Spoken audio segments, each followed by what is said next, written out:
We call it a new form of evil on the world. It's never been done by any government in the past, to take a large group of its own people and say, we're going to kill you without any kind of a trial, and we're going to sell your vital organ parts. An individual from the United States or Canada, for example, could anticipate undergoing transplantation on a specified date.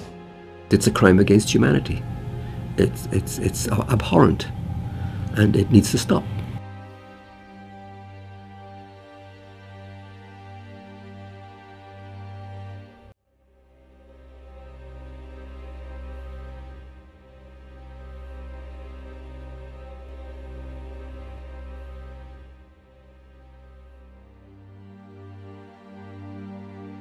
If you're going to go to China and you're going to get a liver transplant during the 3 weeks you are there, then that means someone is going to go schedule an execution, blood type and tissue type the potential executee, and have them ready to go before you need to leave. Starting at the end of 1999, the number of transplants taking place just exploded. China carries out more organ transplant surgeries than any country besides the United States. But unlike other countries, China has no effective organ donation program. That's because culturally, Chinese people believe the body must stay intact even after death.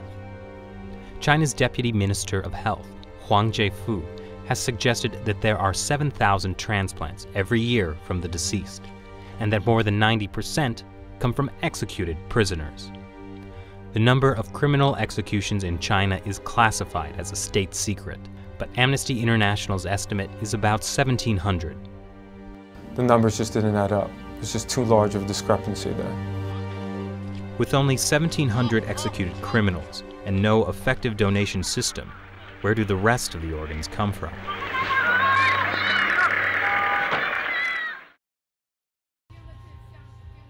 Zhao Shuhuan was put in a Chinese labor camp because she practices Falun Gong. 我每到一个劳教所，他都会让我们检查身体，给我们抽血验血。每个劳教所都是。 We estimate that in the period between 2000 and 2005, there are 41,500 transplants which have no other explained source. I'm absolutely convinced that over a long period from 1999 onwards, organ harvesting from prisoners has been taking place, especially with Falun Gong. 他领了到他那个马三家教养院有医院呢，那个医院就是做我真理解好像就是验尿啊，抽干咳。 Doctors would come into the camps, they would look in their eyes, they would examine their organs with ultrasound and the like, and they were the only people in these camps who were medically examined thoroughly. In 2006, two Canadians, international human rights lawyer David Matas and former Secretary of State for Asia Pacific David Kilgour, started to investigate allegations of forced organ harvesting in China. They found at least 52 points of circumstantial evidence, including websites of Chinese hospitals offering matching organs in less than a week. It's just not possible unless you have an unlimited source of organs. And these are people who are alive. We're talking about live donors.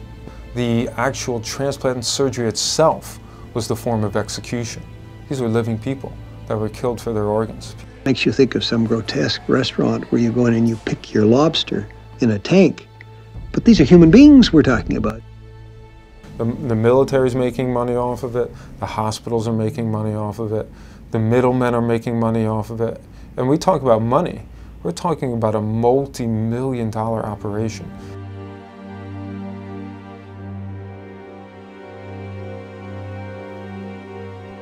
Journalist and author Ethan Gutman decided to carry out his own independent investigation. We had witnesses of disappearances, people who'd been examined and then had disappeared, busloads, entire prison wards which had been emptied out. The signs began to look like something much, much bigger. Like Tibetans and house Christians, millions of Falun Gong practitioners are being persecuted in China for their beliefs. In 1999, Communist Party leader Jiang Zemin issued orders to break them financially, ruin their reputations, and destroy them physically. Since then, thousands of Falun Gong practitioners have disappeared without a trace. What happened to the disappeared? They, as far as we know, they're still there in these camps. Many of them have been killed through organ harvesting, but the rest are still there, and they're the organ data bank for China. Around 1999, there were around 150 transplant centers. 6-7 years later, they had 600 transplantation centers. This is an increase by 300% within such a short period of time without an organ donation program. Military hospitals get watched in China, okay? There is nothing they can do without the party central taking note of what they're doing. Was this run by triads? No, this is run by the state. This was murder, and it came from the state.